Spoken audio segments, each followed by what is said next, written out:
मनाचं शांत असणं ही चैनीची गोष्ट नाही, तर ती गरज आहे. विशेषतः महिलांसाठी, ज्यांच्या डोक्यात एकाच वेळी घराचं बजेट, मुलांचा अभ्यास, स्वयंपाक आणि ऑफिसचं टेन्शन असे अनेक टॅब्स उघडे असतात. तर आज आपण मन शांत ठेवण्यासाठी शांती मंत्र बघूया. मी या गोष्टी तुम्हाला सांगते म्हणजे मी खूप काही मोठी मोटिवेशनल स्पीकर नाही आहे. मी सुद्धा तुमच्यासारखीच एक सर्वसामान्य गृहिणी आहे. पण या सगळ्या गोष्टींचा मला फायदा झाला. नव्याने ज्या गोष्टी मला समजल्या त्याच गोष्टी मी आज तुमच्यासोबत इथे शेअर करणार आहे. आणि तुमच्यासारखंच मी सुद्धा नवीनच या गोष्टी शिकते आहे. आजचे हे मुद्दे आपण अधिक सखोल आणि व्यावहारिक आपल्या रोजच्या उदाहरणांसह समजून घेऊया. जेव्हा आपण एखादी गोष्ट डिटेलमध्ये समजतो तेव्हा ती अंमलात आणणं आणखीन सोपं जातं. तर चला आजच्या व्हिडिओला सुरुवात करूया. मुद्दा नंबर 1 आहे रिॲक्शन देण्यापूर्वी 10 सेकंद थांबणे. The 10 second pause. आपल्याला येणारा राग किंवा अस्वस्थता ही रासायनिक प्रक्रिया असते जी साधारण 90 सेकंद टिकते असं विज्ञान सांगतं. पण आपण त्या पहिल्या 10 सेकंदात जे बोलतो त्यामुळे खरं तर आपलं भांडण दिवसभर खेचलं जातं. उदाहरणच द्यायचं झालं ना, समजा पतीने ऑफिसमधून किंवा मुलांनी शाळेतून आल्यावर चिडून काहीतरी बोललं, किंवा तुम्ही खूप कष्ट करून स्वयंपाक केलाय आणि कुणीतरी म्हटलं आज मीठ थोडं जास्त झालंय, किंवा मुलांनी घरात भरपूर सगळा पसारा केलाय. अशा वेळी आपल्याला लगेचच राग येतो आणि त्यानंतर आपली पहिली प्रतिक्रिया असते, मी पण तर दिवसभर घरासाठी काम करते, मला नका काही सांगू. विशेषतः आपला सगळा राग बऱ्याचदा आपल्या मुलांवर विनाकारण निघतो. पण त्याऐवजी फक्त 10 सेकंद स्वतःच्या श्वासावर लक्ष द्या. मनातल्या मनात 1 ते 10 अंक मोजा. 10 सेकंदात आपल्या रागाची पहिली लाट असते ना, ती ओसरते. तुम्ही ओरडण्याऐवजी शांतपणे बोलू शकता, ज्यामुळे नंतर होणारा मनस्ताप वाचतो. या 10 सेकंदाचा परिणाम म्हणजे तुमचा मेंदू भावनिक प्रतिसादाकडून तार्किक प्रतिसादाकडे जातो. तुम्ही कदाचित शांतपणे म्हणाल 10 सेकंदानंतर, तुम्ही दमला आहात, चहा घ्या, मग बोलूया. यामुळे वाद तिथेच संपतो आणि आपलं मन शांत राहतं. प्रत्येक महिलेला हा अनुभव असतोच की रागामध्ये आपण आपल्या मुलांना भरपूर ओरडतो, प्रसंगी मारतो आणि त्यानंतर जेव्हा आपला राग शांत होतो ना, तेव्हा आपल्याला स्वतःचीच लाज वाटते आणि आपण मुलांना मारलं याचं खूप मोठं गिल्ट मनामध्ये राहतं. त्यासाठी वरचा हा 10 सेकंदाचा नियम नक्की कमालीचं काम करेल. मुद्दा नंबर 2 तो म्हणजे काचेची भांडी विरुद्ध प्लास्टिकचे बॉल्स. म्हणजेच काय, शक्य असेल तिथे नक्की तडजोड करा. आपल्या आयुष्यात आपण प्रत्येक गोष्टीला काचेचं भांडं असंच समजतो आणि ते फुटू नये, तुटू नये म्हणून भरपूर ताण घेतो. समजा एकाच वेळी घरामध्ये पाहुणे येणार आहेत, मुलांची परीक्षा जवळ आलेली आहे आणि त्यातूनच जर तुमची तब्येतसुद्धा ठीक नाही आहे. अशा प्रसंगी काचेची भांडी म्हणजे तडजोड न करता येणाऱ्या गोष्टी. म्हणजेच काय, तर तुमचं आरोग्य, मुलांचे संस्कार, मानसिक शांतता आणि कुटुंबातील प्रेम या सगळ्या गोष्टी जपल्याच पाहिजेत. पण प्लास्टिकचे बॉल्स म्हणजे काय, की ज्या गोष्टींमध्ये आपण तडजोड करू शकतो अशा गोष्टी. उदाहरणार्थ पाहुणे येणार आहेत त्याच्यामुळे घराची सजावट, इस्त्री न केलेले कपडे, सोशल मीडियावरच्या पोस्ट किंवा कोणीतरी नातेवाईक शेजारी पाजारी काय म्हणेल याची भीती. ज्या दिवशी पाहुणे येणार आहेत आणि तुमचं डोकंसुद्धा दुखतंय ना, त्या दिवशी घराची सजावट किंवा घर चकाचक करण्याच्या मागे अजिबात लागू नका. कारण कितीही केलं तरी ते प्लास्टिकचे बॉल आहेत, ते पडणारच आहेत, तर पडू द्या. फक्त चांगला स्वयंपाक करा आणि आनंदाने सगळ्यांबरोबर गप्पा मारा. जे आहे तुमची काचेची भांडी त्याला जपायला पाहिजे आणि ते तडजोड नाहीच करायला पाहिजे. याचा परिणाम म्हणजे कमी महत्त्वाच्या गोष्टींसाठी होणारी आपली विनाकारण चिडचिड थांबते आणि सगळंच परफेक्ट करण्याच्या नादात मन थकून जातं. महत्त्वाच्या गोष्टींना प्राधान्य दिलं ना, की मग आनंदही होतो आणि आपलं मन शांत राहतं. मुद्दा नंबर 3 आहे दुसऱ्यांच्या मतांचा डस्टबिन. आता लोक आपली मतं त्यांच्या अनुभवावरून देतात, तुमच्या क्षमतेवरून नाही, ही गोष्ट नक्की लक्षात ठेवा. एखाद्याने जर तुम्हाला म्हटलं, तुला काय घर सोडून दुसरं काहीच जमत नाही. नातेवाईक असतील, शेजारी असतील, आपल्या राहणीमानावर, मुलांच्या किंवा कामावर टीका करत असतात.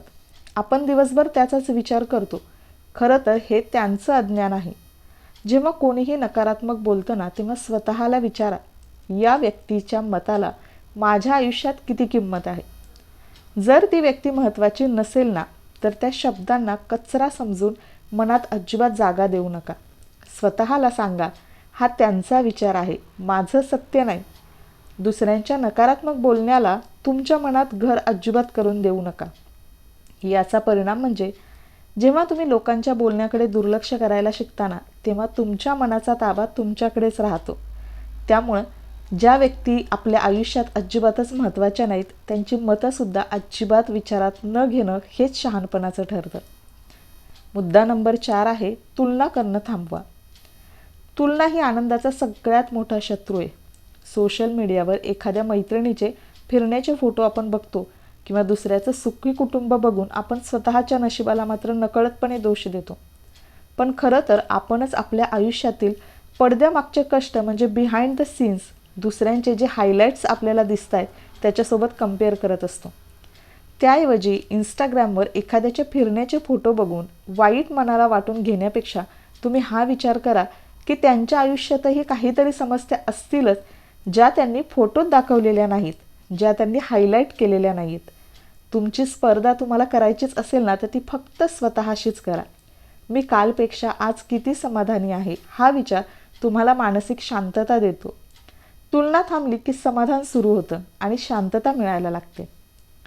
पुढचा महत्त्वाचा मुद्दा आहे तो म्हणजे ब्रेन डंप आणि नियोजन. आपल्या अस्वस्थतेचं मुख्य कारण म्हणजे कामं विसरण्याची भीती. दररोज रात्री झोपताना उद्याच्या विचारांनी मन अस्वस्थ होतं, थकायला होतं. उद्या डब्याला काय देऊ, गॅस संपला तर, अमुक व्यक्तीला फोन करायचा राहिला आहे. आपला मेंदू खरं तर विचार करण्यासाठी आहे, अशा गोष्टी स्टोअर करण्यासाठी नाही आहे. म्हणून रात्री झोपण्यापूर्वी एक छोटंसं काम करा. डायरीमध्ये 2 कॉलम्स करा.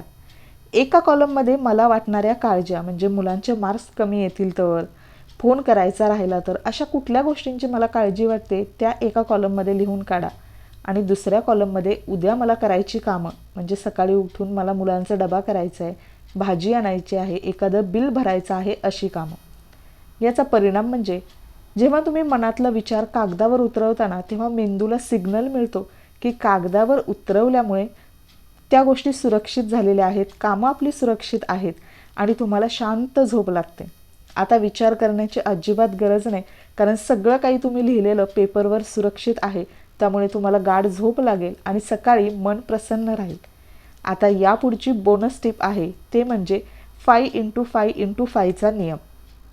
जेव्हा मन खूप अस्वस्थ होईल तेव्हा स्वतःला एक प्रश्न नक्की विचारा, या गोष्टीचा मला 5 दिवस किंवा 5 महिने किंवा 5 वर्षानंतर काही फरक पडणार आहे का?